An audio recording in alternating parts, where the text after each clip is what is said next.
I was halfway through my morning coffee when I saw her. Sara.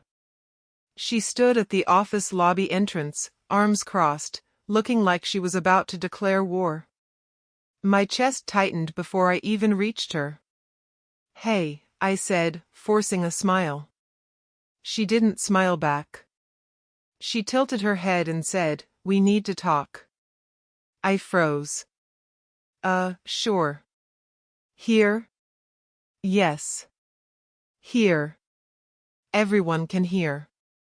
My stomach dropped. "Sara, can we maybe go somewhere private?" "No. I think this should be public." People were glancing over. Some whispered. My face warmed. I tried to laugh it off. "Okay, if you insist."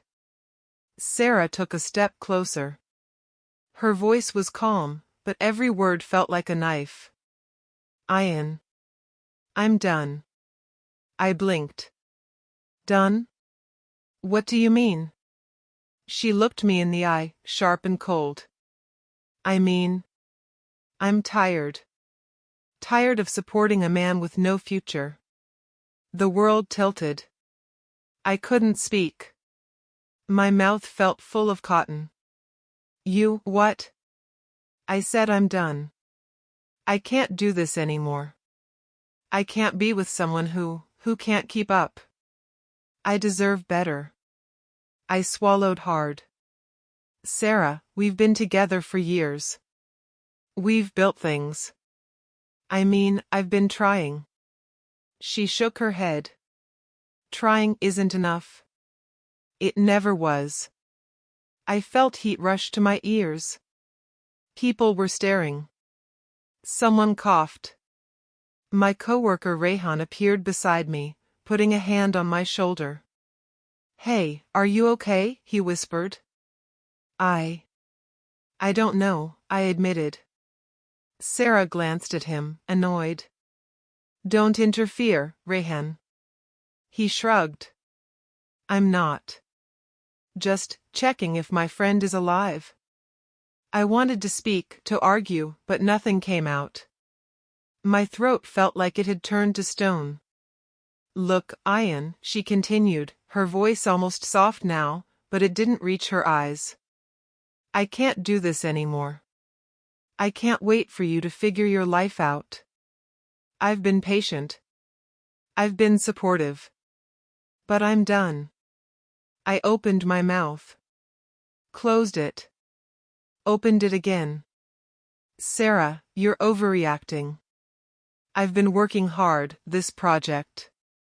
"You think I don't see that?" she interrupted. "I see it. But it's not enough. Not for me. Not anymore." I felt my knees weaken. I don't understand. We were fine. Yesterday, we were fine. What changed overnight?" She smirked faintly. "Nothing changed overnight. I just finally woke up." The lobby felt unbearably hot. I could hear the hum of the air conditioner, the shuffle of papers from the receptionist's desk, and my own heartbeat pounding in my ears. Rehan squeezed my shoulder. "Ignore her, man. Don't let her words." "Rehan," I hissed, not wanting to draw attention. "Please." Sara rolled her eyes. "See? Even now, he's pathetic. Can't even stand up for himself. Typical." I wanted to scream. I wanted to run. I wanted to grab her and beg her not to leave. But I just stood there, frozen, humiliated in front of everyone. Then she dropped the final line. "I'm taking a break. From you. From this, from everything. You're not my problem anymore." Her words hit me like a punch to the gut. I stumbled back a step. "Wait, Sara, please. Don't." She was already walking away. Every step echoed in my skull. My hands trembled. I wanted to call her back. I wanted to chase her. I wanted to do anything but stand there. Rehan muttered under his breath, unbelievable. I nodded numbly. Yeah, unbelievable. Ms. Nadia, my manager, had been standing nearby, observing silently. She didn't intervene. Didn't look shocked. Just watched, like she knew exactly how this would go. I hated her for it. Hated everyone for looking. Hated myself for not stopping her. Rehan placed a hand on my shoulder again. Come on. Let's get out of here. You're shaking. Yeah, I whispered. My voice was barely audible. We walked toward the elevator. I kept my head down. I couldn't look at anyone. I couldn't breathe properly. Do you want to talk about it? Rehan asked, gently. I don't know what there is to say. She just left. Rehan nodded, understanding. I know it hurts. But you'll get through it. I wanted to believe him. I wanted to feel comforted, but all I felt was emptiness. Like the floor had dropped out from under me. When I got to my desk, I tried to focus on emails, on code, on anything, but my mind kept replaying her words. Tired of supporting a man with no future. The sting was sharper than any insult I'd ever received. And the humiliation, standing there, helpless, while everyone watched, made it worse. I didn't even eat lunch. I didn't answer calls. I just sat there, staring at the screen, feeling like I was invisible. Rehan peeked over. You're a wreck, man. You need to get out of here. I can't, I whispered. I have work to do. I just need time.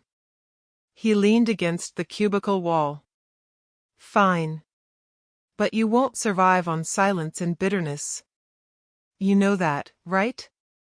I nodded, though I wasn't sure I believed him. My chest felt tight, like it was about to collapse. By the time the workday ended, I couldn't face anyone. I left without saying a word. The lobby felt emptier than usual. Her absence was a vacuum.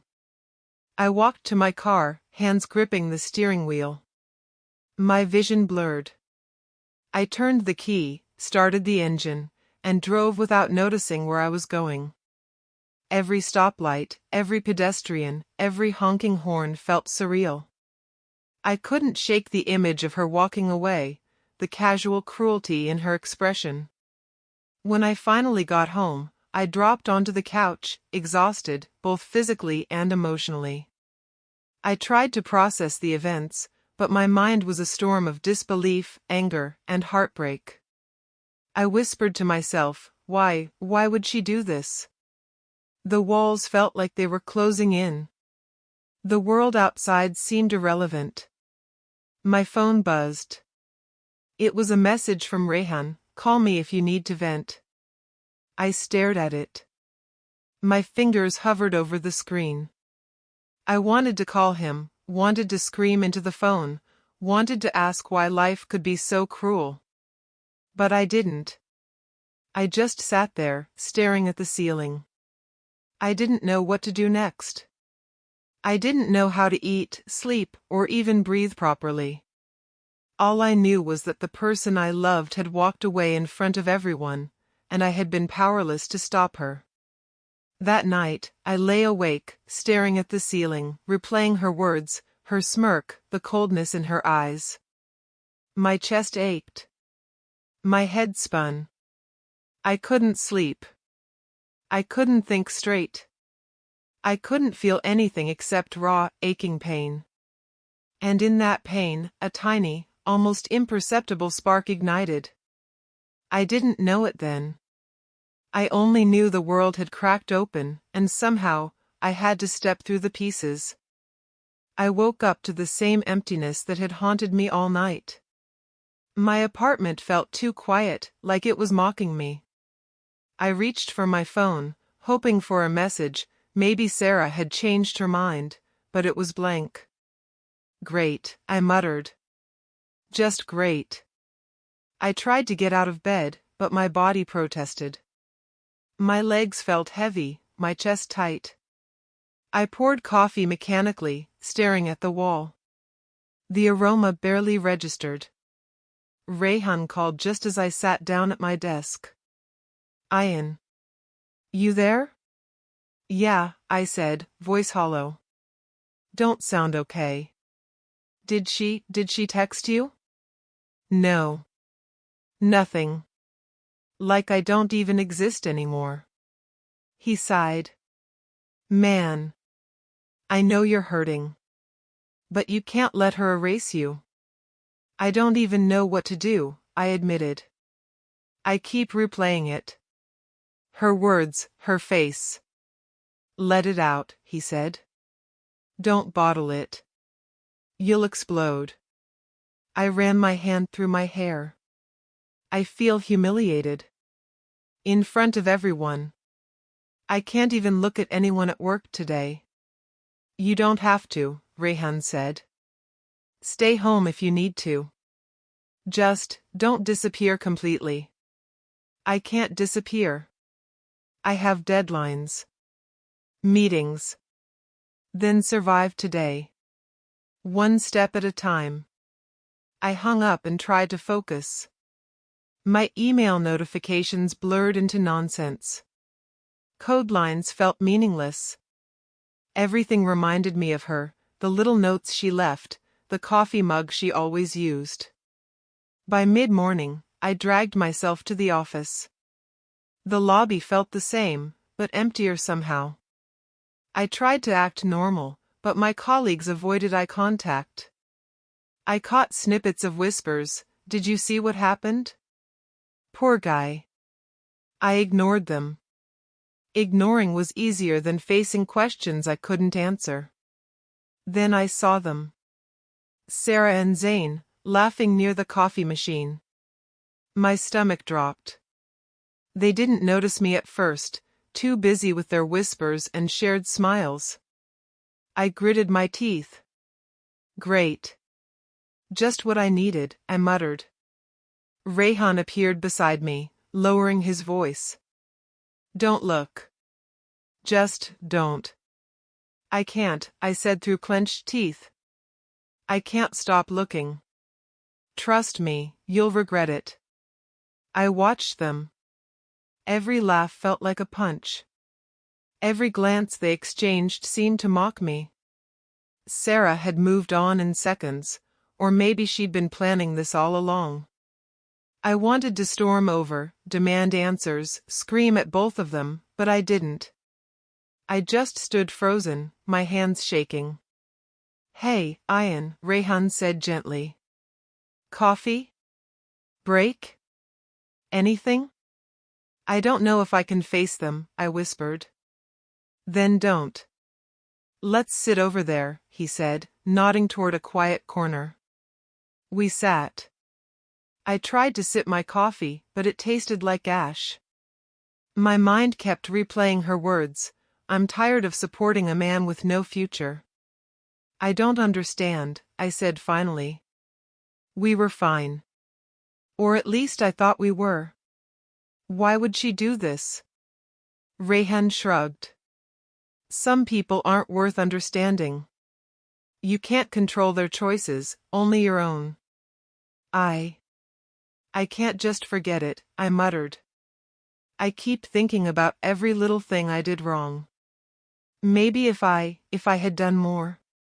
Stop it, he snapped, softer this time. You did your best. You didn't deserve this. I keep thinking about Zayn too, I admitted. They were together, weren't they? Planning something? Rehan nodded slowly. I don't know. Maybe. But it doesn't matter. What matters is you. You're stronger than you think. You just haven't realized it yet. I laughed bitterly. Stronger? I feel like a fool. Like everyone's laughing at me behind my back. You're not, he said firmly. And if they are, let them. You'll rise above it. But first, you need to survive the day. I nodded, but I wasn't sure if I could. My office felt suffocating. I went to my desk, staring at my screen. Lines of code blurred. I couldn't focus. Then I overheard Sara talking to a coworker. Zane really helped me with that project, she said, clearly proud. I froze. Helped you? I muttered under my breath. He didn't help. He just used you. Rehan glanced at me. Ignore her. Focus on yourself. I couldn't. I wanted to confront her, demand explanations, yell at her for everything. But the professional part of me knew it would make things worse. Lunch came, but I couldn't eat. I sat at my desk, poking at the food Rehan had brought, unable to force it down. Hey, he said quietly, I know it's hard. But talk to me. Don't hold it in. I feel so empty, I admitted. Like someone ripped the ground from under me and I'm falling, endlessly. He nodded. I get it. But you won't fall forever. You'll land. And when you do, you'll be better for it. Better? I whispered. I feel worse. I feel small. Pathetic. Then don't think of it that way, he said firmly. Think of it as the beginning. A beginning you'll control. I wanted to believe him. I wanted to feel that spark, but all I could do was sit and stare at the blank screen, my mind spinning. By afternoon, I finally walked over to the meeting room. The team was assembled. I kept my head down, hoping no one would mention Sara. They didn't. For now. Rehan leaned close. See? You can do this. Just survive the day. One step. I nodded, barely breathing. One step, one step. The hours crawled. Every glance at the clock made me anxious. I kept imagining her laughing with Zane, their shared smiles mocking me. Finally, the workday ended. I grabbed my bag, avoiding eye contact. Rehan walked beside me. Want me to drive you home? He asked. No. I need to walk. Clear my head, I muttered. Be careful. Don't let her ruin your night. I'll try, I whispered. I walked through the empty streets, the cool evening air doing little to soothe me. My thoughts raced. Every memory, every argument, every tender moment we shared, all of it felt like sand slipping through my fingers. I stopped at a streetlight. The world moved around me, oblivious to the storm inside. My phone buzzed, it was Rehan again. Call me if you need to talk. I'm here. I stared at it. My thumb hovered. I wanted to call. I wanted to scream. I wanted to cry. But instead, I just pocketed it. By the time I reached my apartment, darkness had settled in. I collapsed onto the couch, staring at the ceiling. I felt hollow, fractured, exhausted. I don't even know who I am anymore, I whispered into the silence. The night stretched endlessly. I thought about Sara, about Zane, about every cruel word, every laugh, every look. The pain was sharp, relentless, unyielding. And somewhere, buried under the hurt and humiliation, I realized something. I wasn't gone yet. I was still here. Breathing. Shattered, yes, but breathing. That small truth was all I had, but it was enough for now. I walked into the office with a heavy heart, expecting the usual whispers, the sideways glances. But today felt different. There was an edge in the air, something tense, and I couldn't ignore it. Rehan appeared at my desk almost immediately. "Ayan, have you checked your emails this morning?" I shook my head. "Not yet. I've been trying to avoid everything." "You might want to." "Now," he said quietly, eyes serious. I opened my inbox. At first, nothing seemed unusual. Then I noticed a folder I hadn't seen before, Project Phoenix, Final Submission. My heart sank. I clicked it open. My hands trembled. There it was, my work, my designs, my entire project, with someone else's name on every file. I muttered under my breath, "No, no, this can't be." Rehan leaned over my shoulder. "Is that?" I swallowed hard. "Yes, that's mine. Every line of code, everything I did. Zayn and Sara submitted it as theirs." Rehan's face darkened. "What the hell?" I clicked on an email thread, scanning quickly. My stomach twisted. It was clear, Sara had been in contact with Zayn for weeks, planning this takeover. Every detail, every bug fix I had made, they claimed as their own. I felt my hands tighten into fists. I can't believe it. I trusted her. I loved her, and she betrayed you, Rehan finished for me. I laughed bitterly. Betrayed me? That's an understatement. She ruined me. Right here. In front of everyone. You need to confront them, Rehan said. Now. Before they take more credit. I don't know if I can, I admitted, chest tight. I'm too angry. Too shocked. Rehan nodded. Good. Use that. Let it fuel you. But don't explode. Not yet. You need proof. I paced my office. My mind was spinning. Every laugh, every smile from yesterday, every little thing suddenly made sense. She hadn't left me overnight. She had been planning this, orchestrating it. I picked up the phone. Ms. Nadia?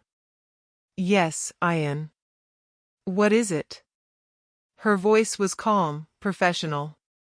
I need to talk to you. About the Phoenix project, I said, keeping my voice steady. Come to my office. Now. I walked down the hallway, every step feeling heavier than the last. I knocked and entered.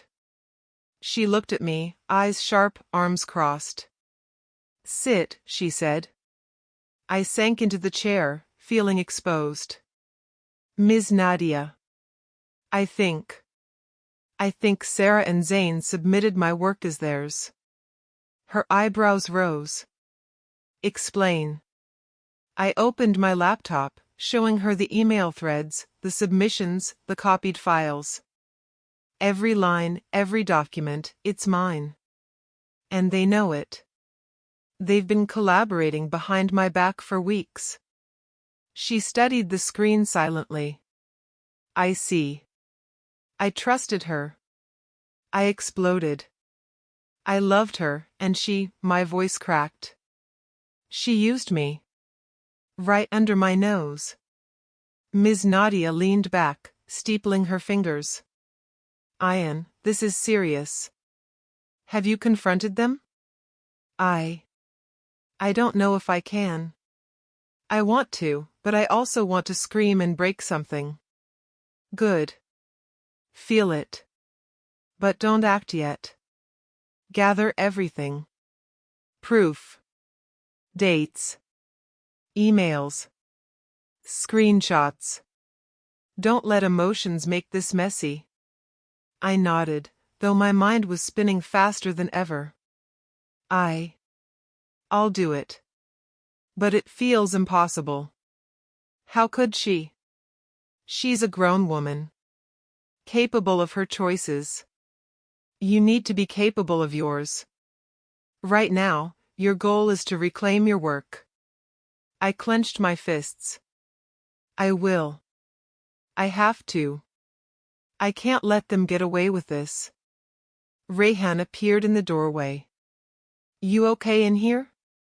I will be, I said through gritted teeth. I can't believe this. She pretended to care. To love me. All a lie. I know, man, Rehan said softly. It's betrayal of the highest order. But you're not done. You're just getting started. I exhaled slowly, trying to steady my shaking hands. I need to see her. I need to confront her. Look her in the eye and make her admit it. Careful, Rehan warned. You need the upper hand. Don't confront yet. Gather evidence. Then hit hard. Trust me. I nodded again. Okay, evidence first. But I can't. I can't let it go easy. The day dragged, every moment filled with tension. Every glance at Sara felt like a punch. She smiled at someone in the hallway, completely unaware, or pretending not to notice me.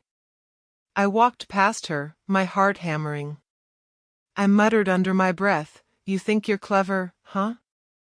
She glanced at me briefly, eyes cold. "Morning," she said, casually. I didn't respond. I couldn't. My jaw tightened. The calm, professional exterior I maintained was a mask over the storm inside. By lunchtime, I had copied every email, every file, every subtle note proving they had stolen my work. My hands trembled from adrenaline and fury. Rehan leaned over my shoulder again. See? Proof. You've got this. You're not powerless. I can't believe she'd do this. I thought she loved me, I whispered. Some people don't love. They use. That's their choice. Your choice is different. Your choice is to rise above it, Rehan said firmly. I nodded, swallowing the lump in my throat. I will rise above it. I'll make them see. I'll make them regret ever touching my work. My trust. Everything. The afternoon passed in a blur. I avoided Sara as much as possible, but the sight of her laughing with Zayn, pretending everything was normal, fueled a fire inside me. I imagined confronting her in front of everyone, showing her exactly who had the power. But I held back. Rehan's words echoed in my mind, gather proof first. Then hit hard. By the time the workday ended, I had a folder full of screenshots, emails, timestamps, and backups. My pulse was still racing, but a sense of purpose had replaced some of the despair. Rehan looked at me as we left the office. You okay? I'm not okay, I admitted. But I'm ready. I have to be. I can't let her get away with this. You won't, he said. I promise. Just don't lose yourself in the process. I nodded, walking to my car. The cool evening air hit me, and I breathed deeply, feeling my anger transform into determination. I left the office later than usual, the hallway lights flickering like they were mocking me. My fingers drummed against the steering wheel as I sat in my car. My mind was a storm, Sara's face, Zayn's smug grin, the emails proving they'd stolen everything. Unbelievable, I muttered, shaking my head. How could she? Rehan's words from earlier echoed, don't lose yourself in the process. I laughed bitterly. Too late for that, huh? I drove aimlessly, not sure where I was going. The city lights blurred past, and I barely registered the honking cars or the pedestrians. I pulled into a closed cafe parking lot, the neon sign buzzing faintly. I just sat there, engine off, staring at nothing. Okay, I whispered to myself. Time to think. Really think. I replayed the last few weeks. The little things I had ignored, the late nights she spent working on her own, the secretive texts, the way she laughed a little too much at Zane's jokes. I was blind, I muttered. Completely blind. I ran my hands through my hair. My chest ached, my throat tight. I wanted to scream, to hit something, to make the world understand how much it hurt. Then I spoke aloud, more firmly this time. No. Enough. I can't. I won't stay broken. I opened my laptop on the passenger seat, fingers trembling. I started reviewing my project code again. Lines of logic, calculations, everything. I realized how much I knew this system inside out. Maybe I can rebuild it. Better, I muttered. I leaned back, staring at the screen. The thought was terrifying, but exhilarating. I could take what was stolen and make it untouchable. Perfect. And they wouldn't see it coming. My phone buzzed. Rehan. You okay? Don't stay in the dark too long. I typed back quickly, I'm thinking. Planning. Tonight changes everything. I didn't explain. He didn't ask. He trusted me. That was enough. I worked late into the night. I reviewed every line of code, fixing weaknesses, optimizing functions, restructuring logic. Every keystroke felt like reclaiming a piece of myself. I'll show her, I whispered aloud, hands flying across the keyboard. I'll show both of you. Hours passed. The cafe parking lot emptied. My coffee went cold. I barely noticed. I didn't care. At 2 a.m., I leaned back, stretching, eyes stinging. Sweat and fatigue clung to me. My chest still ached from heartbreak, but something had shifted.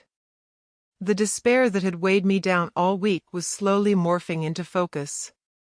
Rehan's voice popped into my head again. Gather proof. Then hit hard.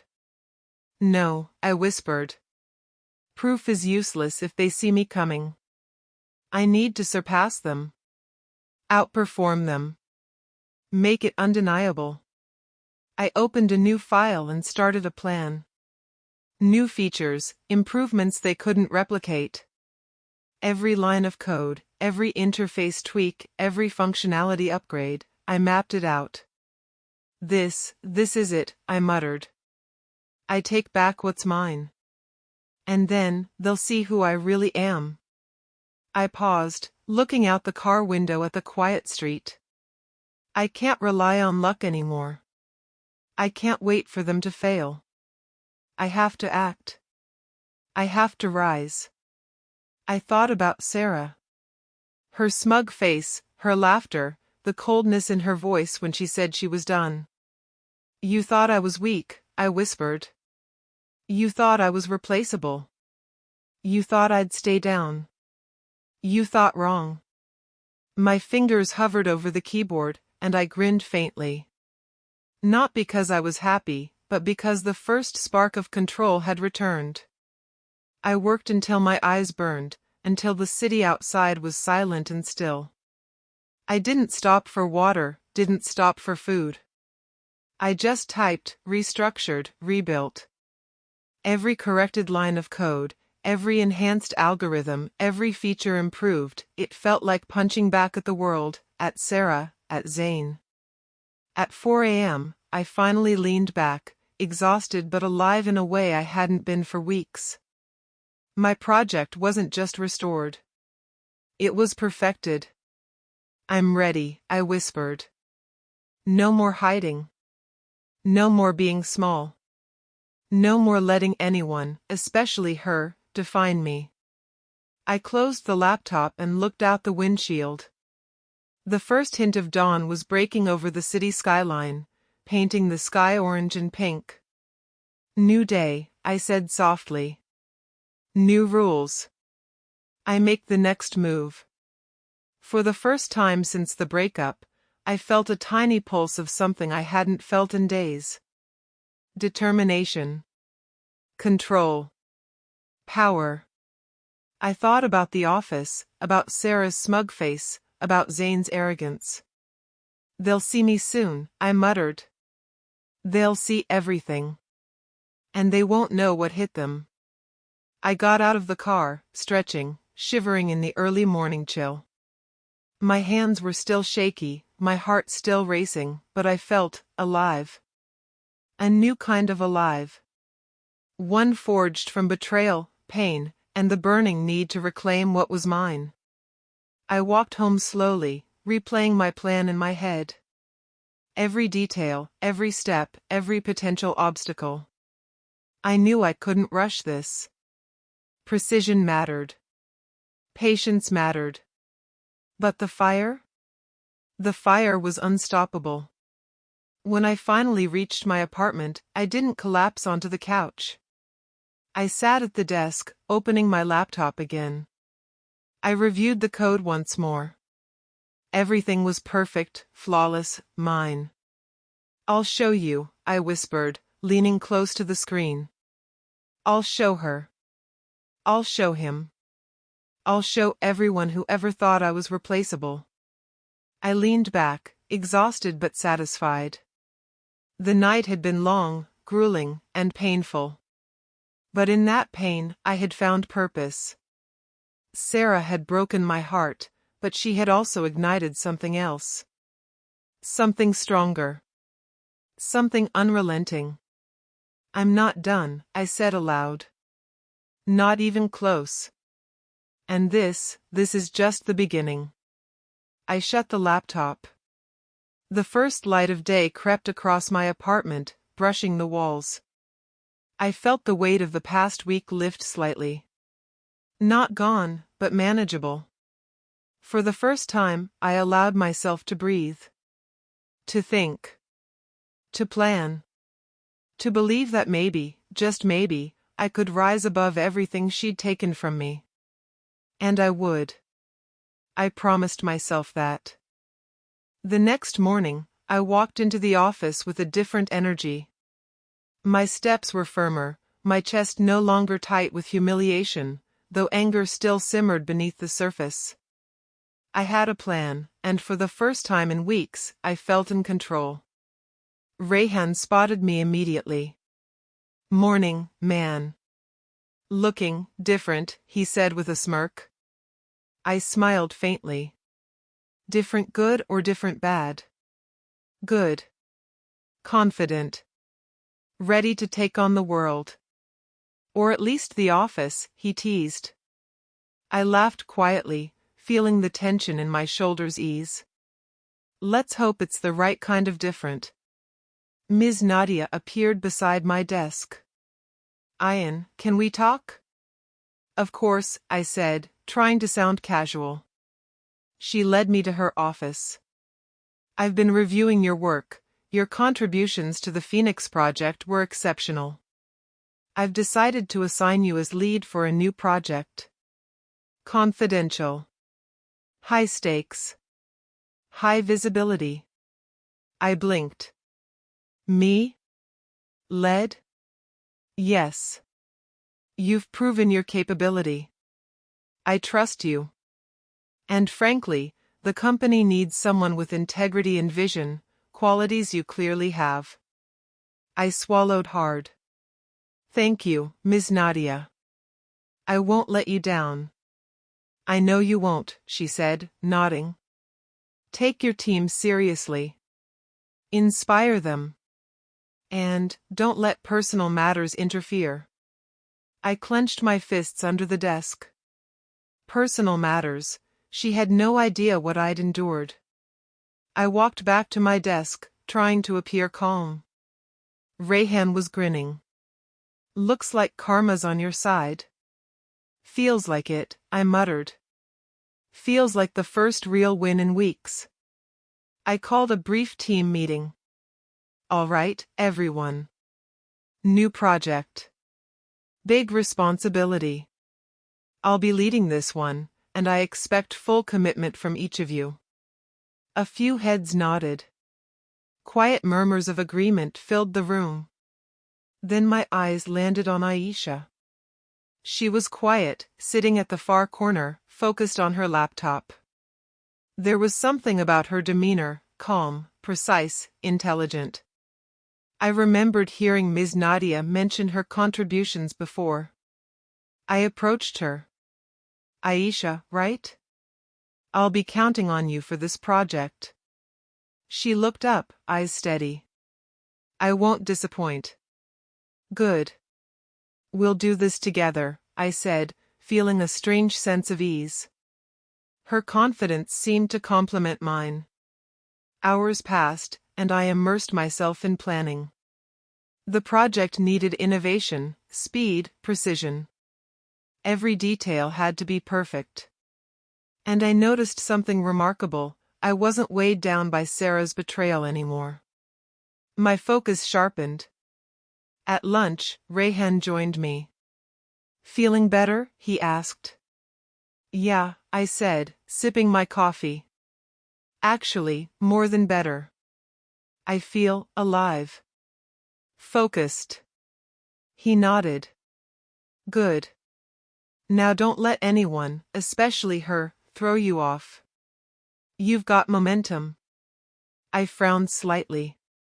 Momentum. Right. Speaking of her. I saw Sara earlier. She tried to talk to me. Rehan raised an eyebrow. And? I ignored her, I said firmly. I don't need her approval. I don't need her words. I have my own path now. That's the spirit, Rehan said, grinning. I spent the rest of the day diving into the project. Every line of code, every workflow, every diagram, I reviewed and improved. It felt like reclaiming my identity. Like each correction, each optimization, was a punch back at everyone who had doubted me. Sara and Zayn tried to pass by my desk a few times, but I didn't look up. Their attempts at casual conversation went unanswered. I felt a strange thrill knowing they were powerless to affect me now. Later, Aisha approached. I've been looking at the workflow you proposed. I think we can streamline the data integration. Saves time and reduces errors. I looked at her, impressed. Show me. She explained her plan. I nodded, seeing the potential immediately. This is brilliant. Let's implement it. She smiled faintly. Glad you approve. For the first time in weeks, I felt a sense of partnership, not just with my work, but with someone who had no ulterior motives. Someone who respected competence, not charm or manipulation. Rehan leaned over my shoulder later. See? You're rising from the ashes already. I chuckled. Feels more like climbing a mountain, but yeah. I'm moving up.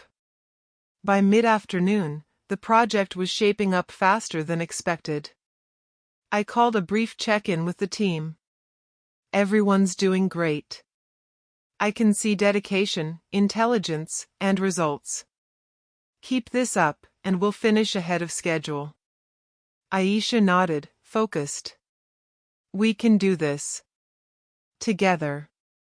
I realized something. This project wasn't just about reclaiming my work. It was about reclaiming myself. My confidence. My dignity. My power. Later, I overheard Sara complaining to a coworker. I don't know how Ayan is doing this, it's like nothing phases him anymore. I don't understand it. I felt a strange, satisfying weight in my chest. Let her not understand. Let her feel the sting of losing control over me. Rehan appeared beside me again. She's worried. You're winning without even trying to show it. Winning quietly, I murmured. That's the best kind. By evening, I stayed late, ensuring every detail of the project was perfect. Every team member's contribution acknowledged. Every potential mistake accounted for. Rehan came to check on me. You're really putting your heart into this, huh? Of course, I said. This isn't just work. This is proof.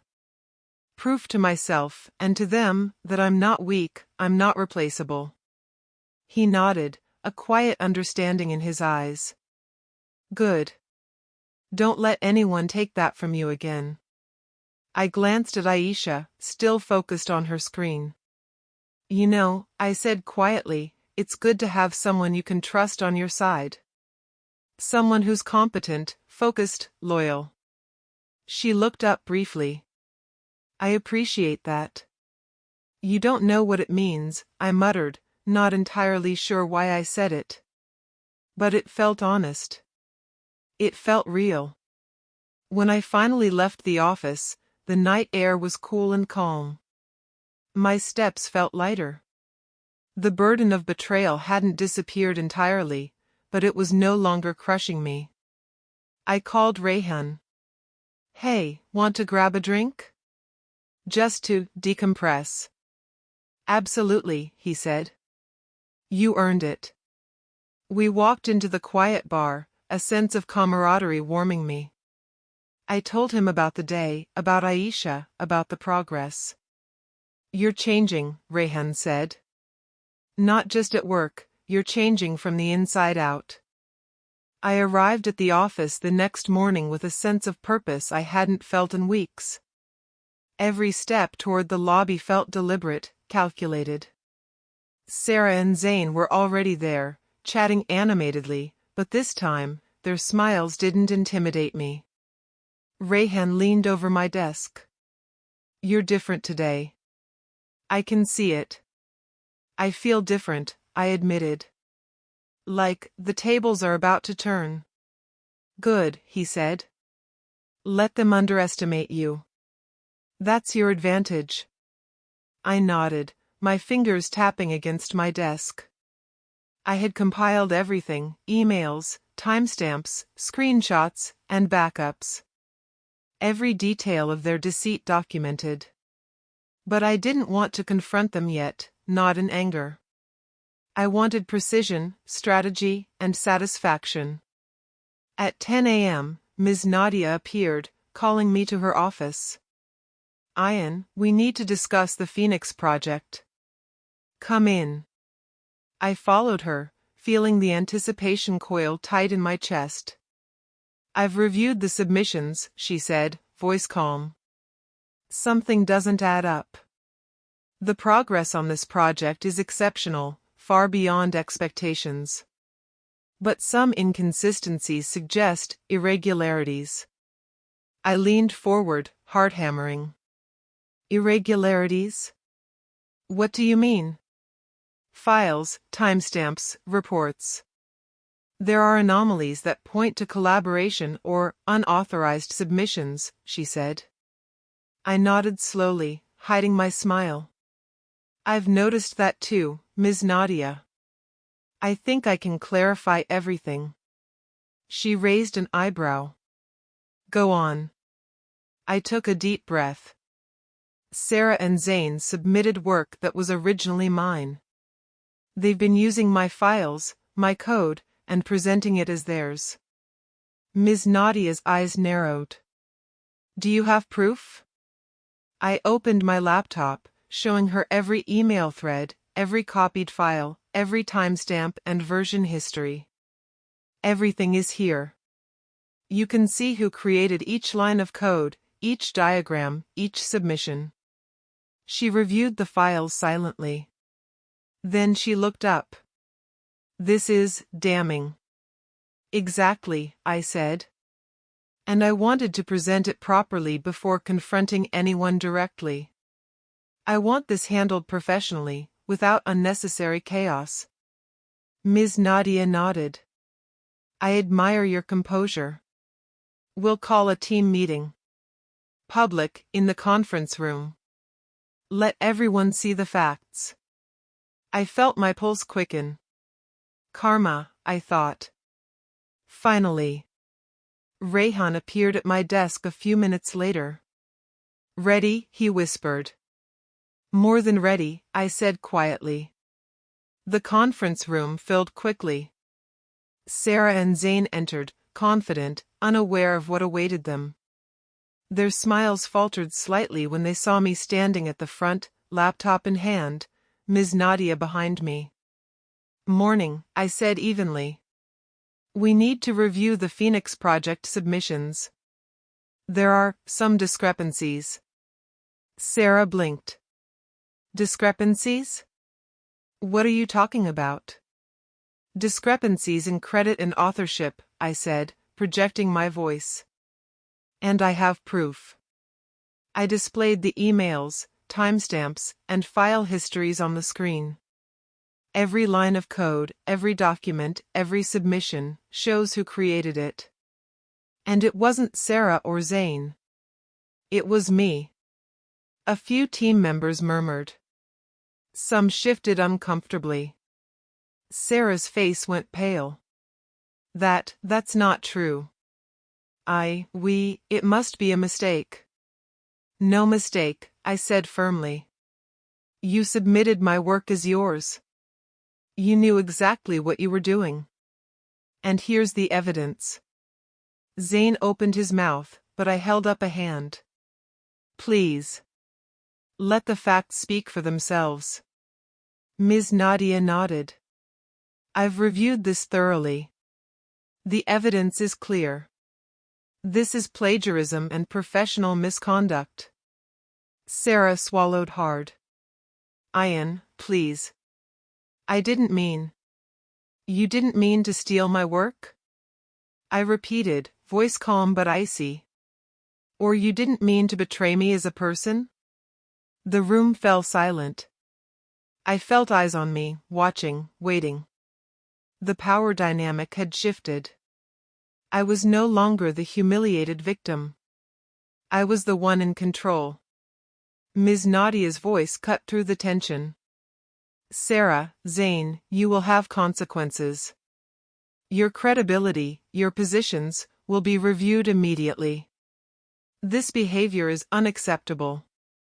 Sara's lips trembled. Ayan. I trusted you, I said quietly, letting the words hang in the air. I loved you. And you used me. Publicly. Professionally. And now, you see the consequences. Tears welled in her eyes, but I didn't flinch. I didn't soften. This was accountability. This was justice, not revenge, but the natural result of their actions. Rehan appeared at my side, subtle support in his presence. I didn't need him to speak. I felt invincible. Not because of anger, but because truth and effort were on my side. Sara looked around at our colleagues. Their expressions were a mix of sympathy, shock, and disapproval. She had lost the power she once wielded so effortlessly. I'm sorry, she whispered. For what? I asked softly. For betraying me? For stealing my work? For lying in front of everyone? Or all of it? She had no answer. Her silence was enough. Ms. Nadia cleared her throat. I will oversee the project going forward. Ayan, you will lead, and the contributions of your team will be recognized appropriately. I nodded, feeling the weight lift. For the first time, the humiliation, the heartbreak, the betrayal, it all felt like it had purpose. Sara's eyes met mine briefly, full of regret and disbelief. I didn't smile. I didn't gloat. I simply nodded. The acknowledgement alone was enough. After the meeting, Rehan leaned close. You did it. You didn't just survive, you took control. I did, I admitted. And it feels better than I expected. I spent the afternoon finalizing the project details, leading the team with focus, authority, and precision. Every line of code, every task delegated, every improvement made, it felt like reclaiming not just my work, but my life. Sara avoided me after that, every glance a mix of fear and humiliation. I didn't gloat. I didn't need to. Karma had already spoken, louder than any words I could say. By evening, I walked out of the office with Rehan. You were incredible, he said, clapping me on the shoulder. I just did what was right, I said. Finally, things make sense. Finally, justice isn't just a word. He laughed. You've earned your peace, for now. But I know you're not done. Not really. I'm not, I admitted. But I feel alive. And in control. That's enough for today. As we walked into the night, I realized something profound. Betrayal had been the spark, but it was my action, my focus, and my refusal to break that had turned the situation around. Sara had thought she could replace me, use me, and leave me behind. But I had risen, stronger than before, untouchable by her lies or deceit. And that, I knew, was only the beginning. The morning sunlight hit the office windows, but I barely noticed it. I was too focused, too alive, and for the first time in weeks, I felt like I belonged in control of my life. Rehan leaned over my desk as I reviewed the latest project metrics. Everything's going perfectly. Sara must be fuming right now. I smirked slightly. Let her fume. I don't need to see it to know she's miserable. Still, it must feel satisfying, he said. Seeing karma play out? I nodded. More than satisfying. It feels like validation. Finally, all the effort I put in, all the patience, it's recognized. And the best part? They can't take it away. Just then, Sara passed by my desk, holding a stack of papers. She paused, as if debating whether to speak. I kept typing, eyes fixed on the screen. Finally, she said, Ayan, can we talk? I didn't look up. We've said everything that needed to be said. I suggest we keep it that way. She hesitated. I didn't realize.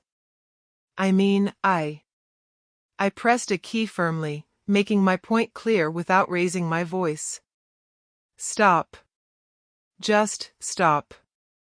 I'm not interested in excuses anymore. She looked at me, shock and regret in her eyes. Then she turned and walked away. I felt no anger, no gloating. Only peace. Rehan laughed quietly. You're cold. But effective. I don't need to be warm, I said. I need to be in control. By lunchtime, the team had made remarkable progress. Every task I delegated was executed efficiently, every challenge met with competence and focus. Aisha had become indispensable. I've reworked the data integration, she said quietly, approaching my desk. It should cut errors by half. I looked at her, impressed. Perfect. Implement it. And let me know if you hit any snags. She nodded, a small smile on her face. Will do. Rehan leaned against the cubicle wall. You're glowing, man. Really.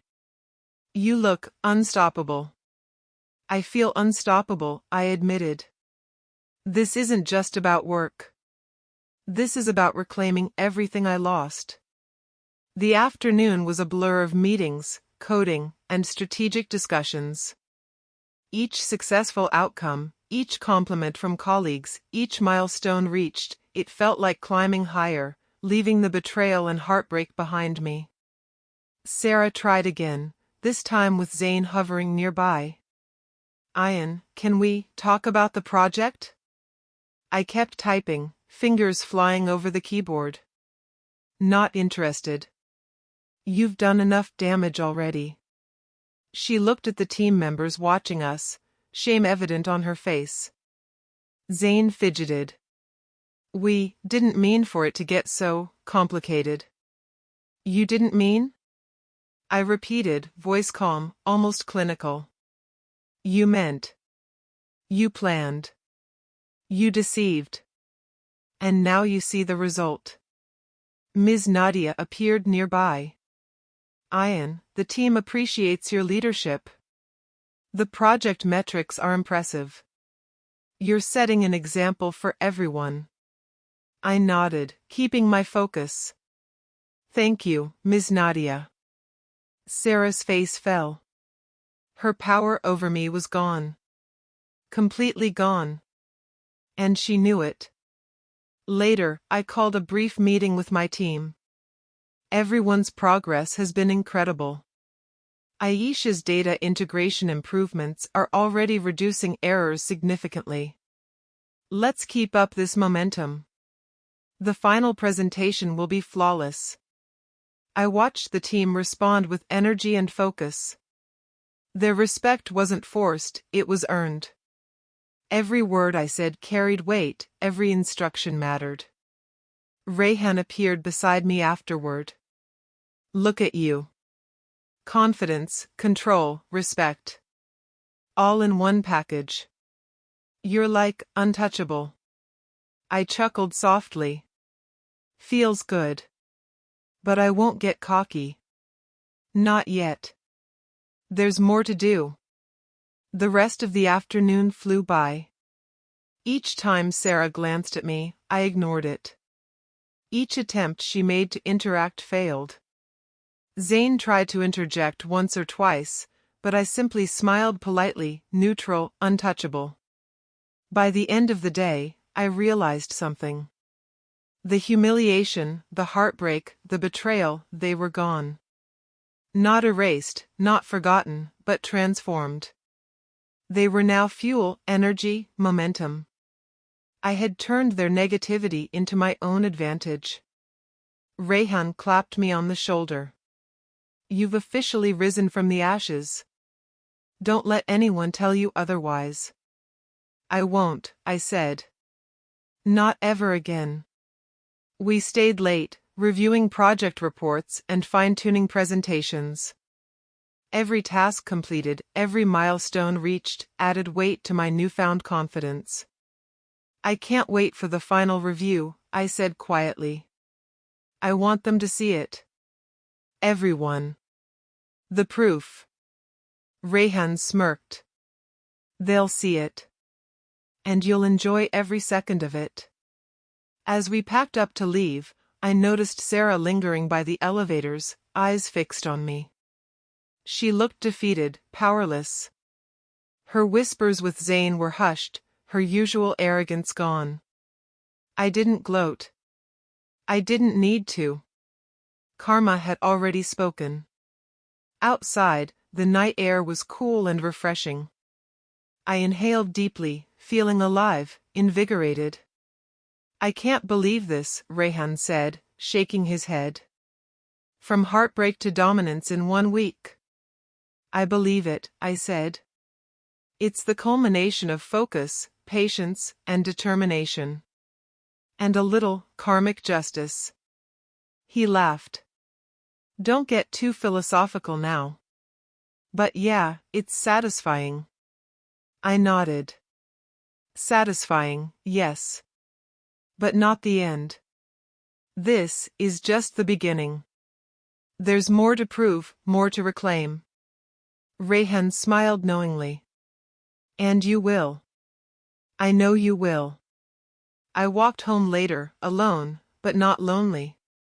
The weight of betrayal no longer pressed down on me. I had risen above it, and that feeling, pure, unshakable, was intoxicating. I whispered to myself, this is my life now. My rules, my path. No one can take it from me. Not Sara, not Zane, not anyone. And as I watched the city lights flicker against the night sky, I realized something else. Victory wasn't just about success. It was about reclaiming yourself, your dignity, and your power.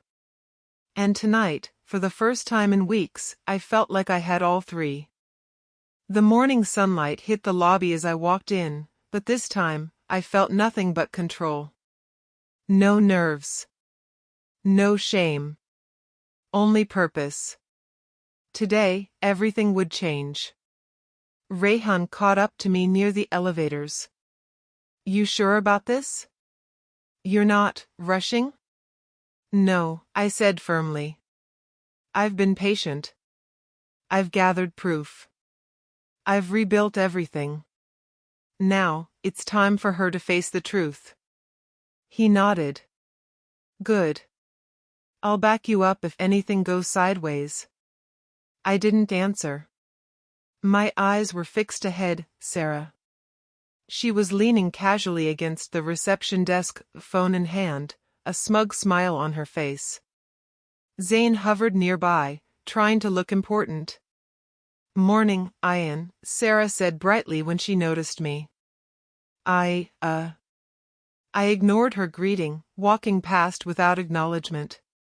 Her smile faltered slightly. I could feel her confusion, her unease.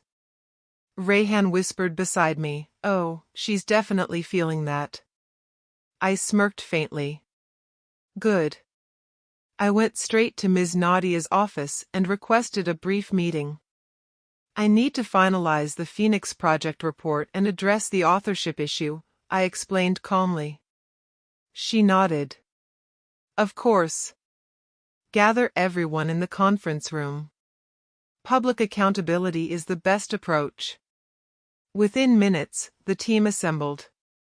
Sara and Zane entered, unaware of the storm waiting. Their expressions were confident, too confident. Morning, everyone, I said, projecting calm authority. We need to review the Phoenix Project and clarify authorship. Sara blinked. Authorship? What do you mean? I set my laptop on the table, connecting it to the projector. I mean the fact that Sara and Zane submitted work that was entirely mine. Every file, every line of code, every document, belongs to me. And here's the proof. I displayed email threads, timestamps, and file histories. The room fell silent. I let the evidence speak. Sara's lips trembled. That can't be right. I leaned forward, voice calm but sharp. It's right. And you know it. You planned this. You took what wasn't yours. You betrayed me professionally and personally. Zane opened his mouth, but I cut him off. Please, save your excuses. They won't change the facts. Ms. Nadia, watching quietly, finally spoke. Ayan is correct. The documentation is thorough and undeniable. This is plagiarism and misconduct. Sara's eyes widened, panic flickering. Ayan. I didn't. You didn't what? I asked, keeping my tone steady. Love me? Respect me? Or maybe you didn't mean to destroy my trust in my work? Her silence said more than words could. I turned to the team. I've led this project, I've rebuilt what was stolen, and I've guided our team to deliver results. And now, the contributions are clear, recognized, and validated. Murmurs of agreement rippled through the room. Colleagues glanced at Sara and Zane, pity and disapproval evident on their faces. Sara swallowed hard. Ayan, please. I can explain. I shook my head. No explanations.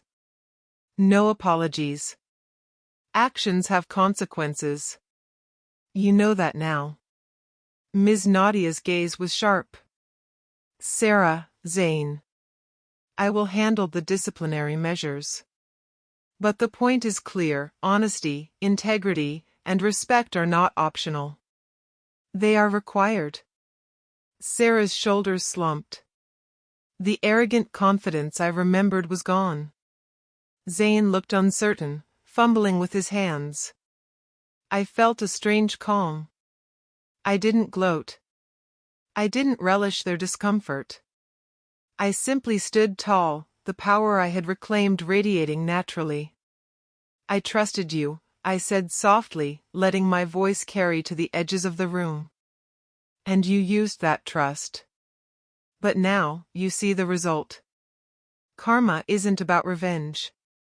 It's about consequences. And you're living them.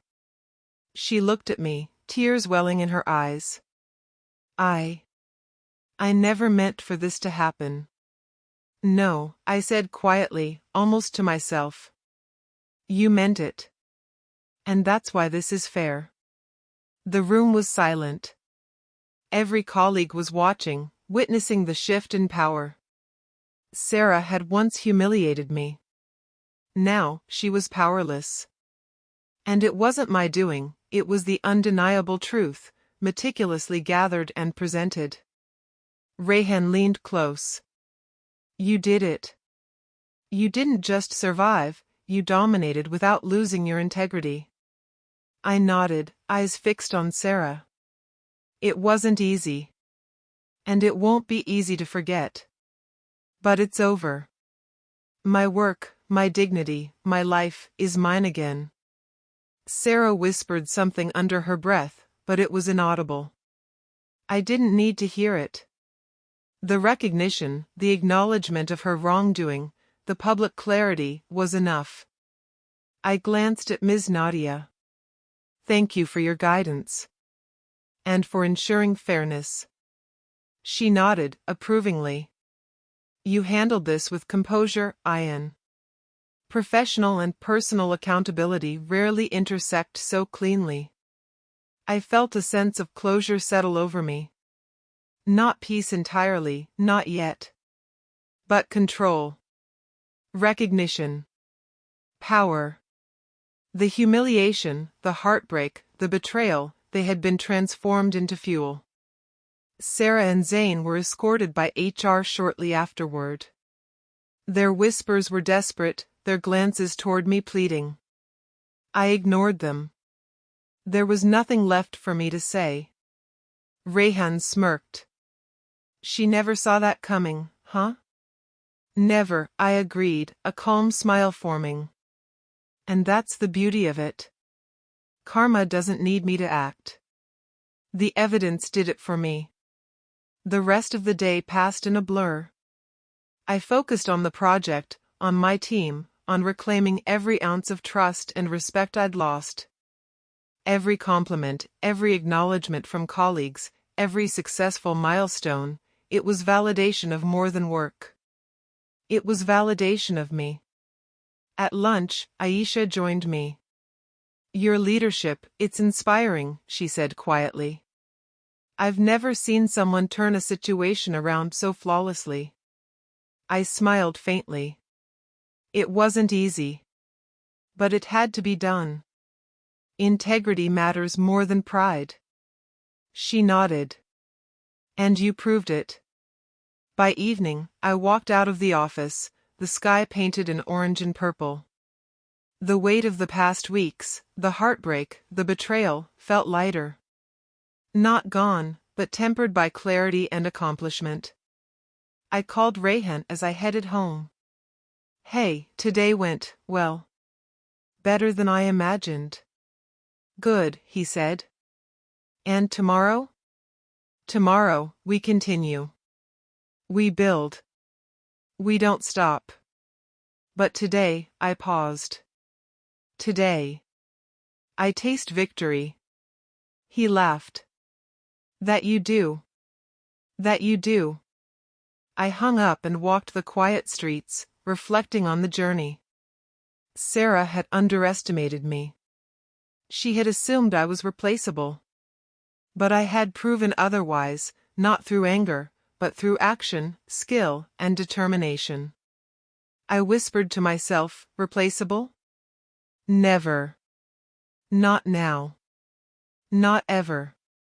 And for the first time since the breakup, I allowed myself to smile, genuinely, knowing that I had reclaimed not just my work, but my power, my dignity, and my life. The office felt different the next morning. There was a quiet respect in the air, subtle but unmistakable. People glanced at me with acknowledgement rather than curiosity, admiration rather than pity. Rehan appeared at my desk, grinning. Feels good, doesn't it? After yesterday? I smiled faintly. It feels right. Finally, the truth is out, and everyone knows what happened. Even Sara, he asked knowingly. I nodded. She knows. And that's enough. No more power over me. No more whispers, no more pretending. By mid-morning, Ms. Nadia called me into her office again. Ayan, I want to discuss your performance on Phoenix and the upcoming project. But I also want to acknowledge your composure. You handled a very difficult personal and professional situation exceptionally well. I leaned back, letting the words sink in. Thank you, Ms. Nadia. I just did what I had to do. You turned betrayal into opportunity, she said. Not many can do that without losing focus or integrity. I nodded.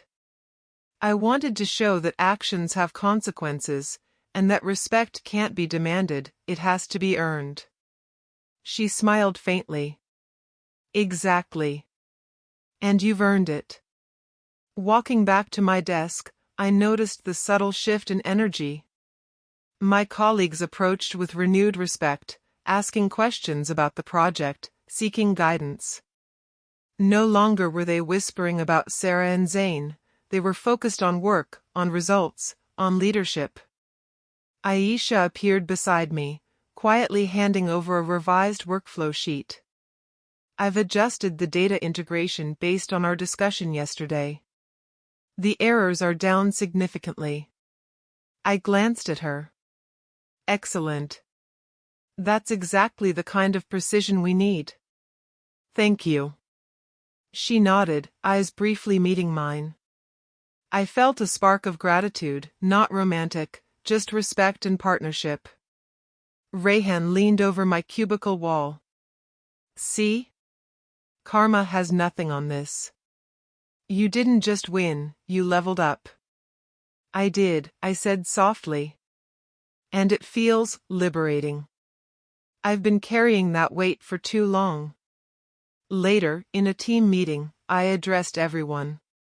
The Phoenix Project has shown us the importance of honesty, accountability, and teamwork. Everyone's contributions matter, and integrity is non-negotiable. Let's move forward with those values in mind. Heads nodded. The room felt energized. The tone was professional, collaborative, and positive. Afterward, I returned to my desk. Sara's absence was noticeable. She wasn't lurking near my cubicle, wasn't attempting small talk, wasn't trying to regain influence. I didn't feel satisfaction or gloating, just peace. Rehan sat down beside me. She hasn't even tried today. Guess the lesson finally sank in. I chuckled softly. Good. Let her realize her mistake without me saying a word. By mid-afternoon, the project had progressed faster than anticipated. Every team member's effort reflected dedication and focus. I noticed how the team had become more cohesive, more efficient, and more engaged.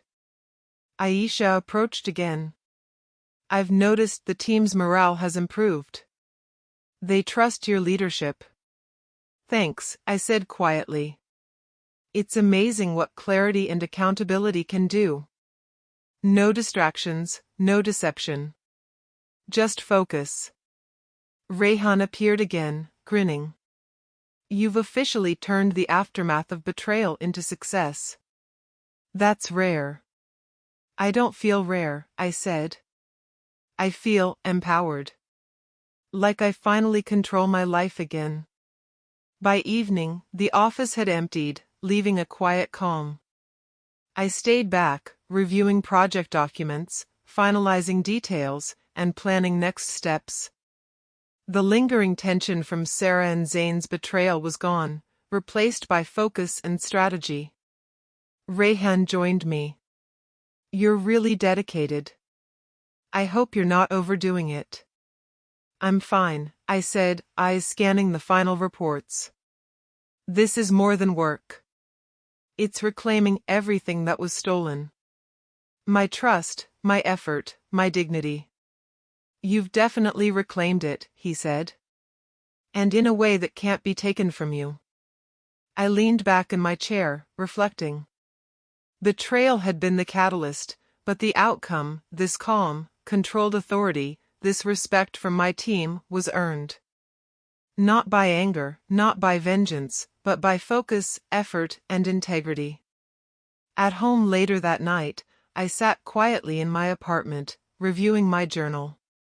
I wrote down lessons from the past weeks, insights about trust, resilience, and strength. Sara's memory surfaced briefly. I didn't feel anger or heartbreak anymore. Just a calm acknowledgement, she had lost and I had reclaimed. I whispered softly, almost to myself, replaceable? Never. Not now. Not ever. The phone buzzed. Rehan. Congrats on today. You set an example, both for the team and for yourself. I typed back, thanks. Feels good. More than I expected. I put the phone down and leaned back, staring at the ceiling. The past week's turmoil, betrayal, heartbreak, humiliation, had been intense. But it had transformed me. I realized something crucial. Strength doesn't come from avoiding pain, it comes from overcoming it, learning from it, and turning it into action. Sara and Zayn had underestimated me. They assumed I was weak, replaceable, easy to humiliate. But they were wrong. I had emerged stronger, more focused, and more respected than ever. I looked around my apartment, quiet and still. For the first time, I felt like I owned my life again. Not just my work, not just my reputation, but my identity. Rehan's words echoed in my mind. You didn't just survive, you dominated without losing your integrity. I smiled faintly. That was exactly right. I hadn't let anger control me, I hadn't stooped to revenge. I had simply acted with precision, focus, and honesty. And the result? Respect, success, and peace. The phone buzzed again, an email notification. I opened it. It was a message from Ms. Nadia. Ayan, excellent work today. Keep leading with the same integrity. Your team respects you, and the results speak for themselves. Proud of you. I leaned back, letting the satisfaction settle in. Pride, yes, but not arrogance. Calm confidence, earned through focus and perseverance. I whispered aloud, this is my life now. I make the rules. I decide the outcomes. And no one can take it from me. Outside, the city lights flickered, quiet and steady. I realized I had survived betrayal, heartbreak, and humiliation. But more than that, I had grown, smarter, stronger, and unshakable. Tomorrow would bring new challenges, new projects, new people, but I would meet them with the same focus, the same strength, the same control. Sara had walked away, thinking I was replaceable. Karma had done its work, and I had followed through with my own actions. Now, I was free. And the taste of justice, of victory, of reclaimed power, it was sweeter than I could have imagined. I arrived at the office that morning feeling lighter than I had in months. The past weeks of betrayal, heartbreak, and humiliation were behind me, replaced with purpose, focus, and control. The air felt different, almost electric, charged with the energy of accomplishment and recognition. Rehan caught up to me near the elevators. "Morning, man. Ready for the big presentation?" I smiled faintly. "More than ready. This is the culmination of everything. My work, my team, everything we've built." He clapped me on the shoulder. "Then let's make sure they see it. No distractions, no interruptions." I nodded. Today, I would not only showcase the project but also cement the shift that had begun weeks ago. Sara and Zayn would witness my victory in full, without a single word of gloating from me. Karma had already done its work, they would feel it without me needing to push. The conference room filled quickly. Colleagues, managers, and a few higher-ups assembled. I set up the laptop, connecting it to the projector. Every screen flicker, every line of code displayed, it was a testament to hours of meticulous work, resilience, and leadership. I cleared my throat. "Good morning, everyone. Today, I'll present the Phoenix project in its final form. Every feature, every optimization, every improvement reflects the dedication and integrity of this team." Heads nodded. I scanned the room and found Sara. Her eyes were wide, her posture tense. Zayn shifted uneasily beside her. Their arrogance had vanished, their expressions were full of disbelief. I pressed on. This project faced challenges from the start, some internal, some external, but we overcame them through skill, collaboration, and focus. Every milestone we achieved was the result of deliberate effort and integrity. Aisha glanced at me briefly and gave a small nod. I returned it. Her quiet competence had been invaluable, and now everyone could see her contributions too. Sara's voice broke the silence. "Ayan. I don't understand." "How?" I held up a hand politely. "No explanations necessary. You had your chance to contribute honestly. The results are clear, this team delivered, and my work is recognized. That's what matters." Ms. Nadia smiled faintly. "Well said, Ayan. Let's focus on the achievements rather than past mistakes." I continued the presentation, showing every improvement, every enhancement, every corrected issue. The room was silent, attentive, impressed. Comments of approval and admiration echoed softly, a contrast to the whispers of doubt from weeks ago. Sara's face fell. Zayn's jaw tightened. The reality of their misjudgment and deception was undeniable. Karma had spoken, and I had acted with composure and strategy, ensuring the consequences were seen by all. After the presentation, Ms. Nadia addressed the room. "This project exemplifies professionalism, dedication, and leadership. Ayan has not only delivered exceptional results but has also demonstrated resilience in the face of personal and professional challenges. The recognition is well-deserved." A few colleagues approached me afterward. "Incredible work, Ayan," one said. "You led this project flawlessly." Another nodded. "You turned adversity into strength. We're lucky to have you leading the team." Rehan appeared beside me again, grinning. "See? Victory never looked so good." I chuckled softly. "It's not just victory. It's validation. And it feels right." Sara lingered near the door, eyes downcast. She whispered something to Zane, but I ignored it. There was nothing more to say. The public acknowledgement, the professional consequence, and the undeniable results had spoken for themselves. Later, in the empty office, I gathered my team for a brief debrief. I want to thank everyone for their dedication and focus, I said quietly. This project succeeded because of all of you. Your integrity, effort, and skill made the difference. Remember that every time you face a challenge, your choices matter. Aisha smiled. We couldn't have done it without you, Ayan. You turned everything around. I nodded, feeling the truth of her words. We did it together. And will continue to do so, moving forward.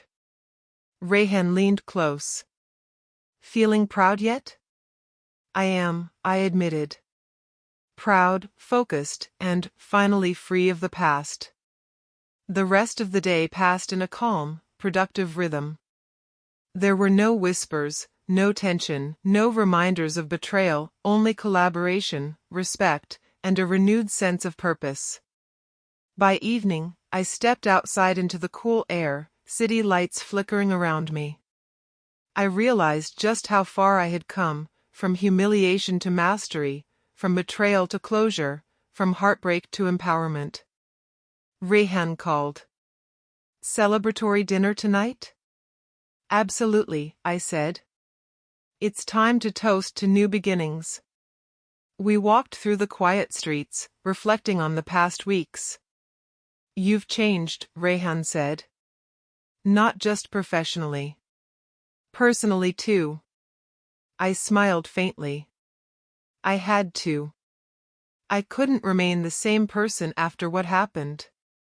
Strength comes from facing pain and turning it into something constructive. Rehan nodded.